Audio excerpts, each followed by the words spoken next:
Welcome, my children of the night.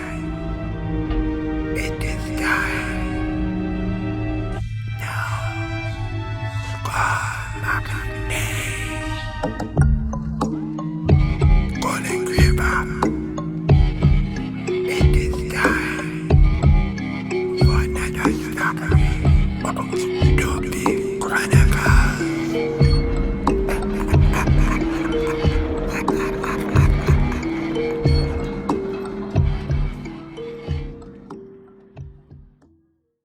Welcome, my children of the night. My name is Gully Kreeper. I am known by many names, but most important is a Duppy. A Duppy is a spirit, benevolent, one that steals and never moves. I was born in September 1930. But enough of me. Allow me to tell you another story. Enjoy. This is from a friend of mine, ALLAN. Be careful what you do, for there is always someone watching you.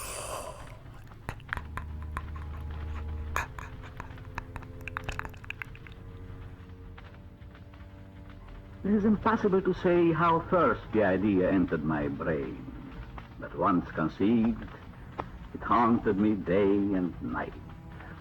Object? There was none, for I loved the old man. He had never wronged me, he had never given me insult, and for his money, I had no desire. I think it was his eye. Yes, that was it. One of his eyes resembled that of a vulture. I made up my mind to take the life of the old man, and thus rid myself of the eye forever. You should have seen how wisely I proceeded, with what caution and foresight I went to work. And every night, about midnight, I turned the latch on his door and opened it. And when my head was well in the room, I undid the lantern cautiously. Oh, so cautiously. I undid it just so much that a single thin ray fell upon the vulture eye. But I found the eye always closed. And so it was impossible to do the work. For it was not the old man who vexed me. It was his evil eye. I was never kinder to the old man than during the whole week before I killed him.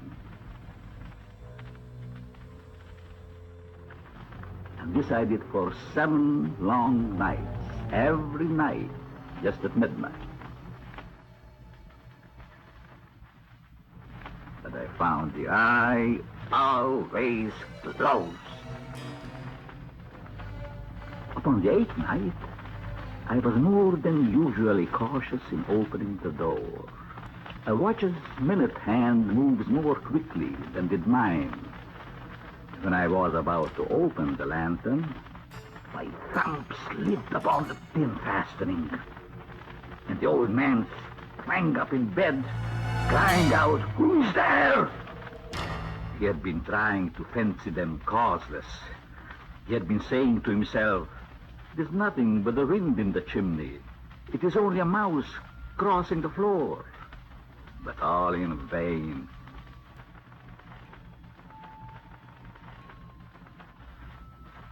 Then there came to my ears a low, dull, quick sound such as a watch makes when enveloped in cotton. I knew that sound well. It was the beating of the old man's heart.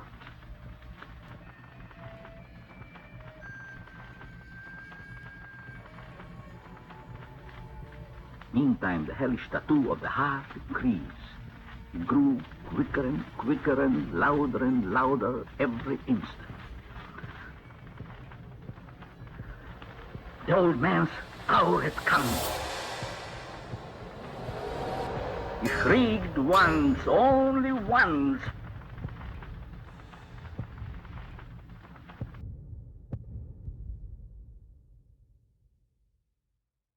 The old man was dead.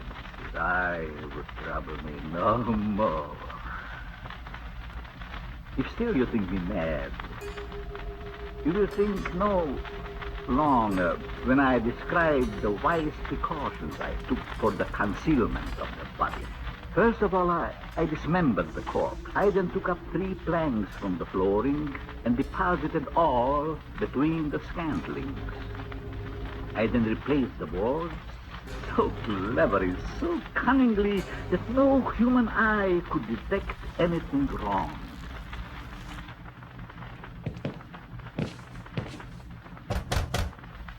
There entered 3 men who introduced themselves as officers of the police. A shriek had been heard by a neighbor during the night, and they had been deputed to search the premises.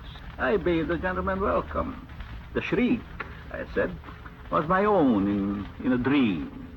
The old man, I mentioned, was absent in the country. The officers were satisfied.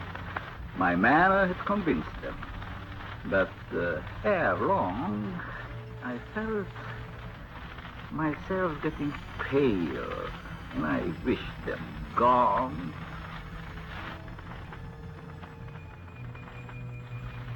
My head ached, and I fancied a ringing in my ears.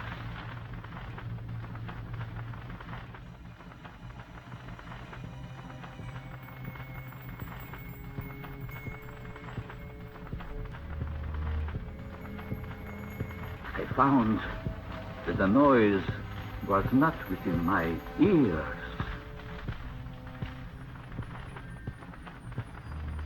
I gasped for breath, and yet the officers heard it not. Why would they not be gone? God, what could I do? Was it possible they heard not? No.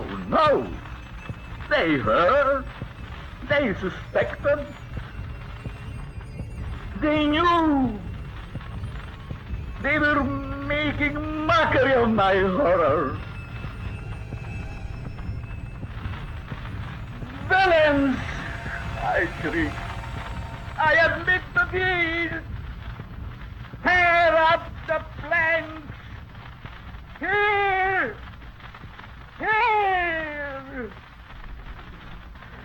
It is the beating of his hideous heart.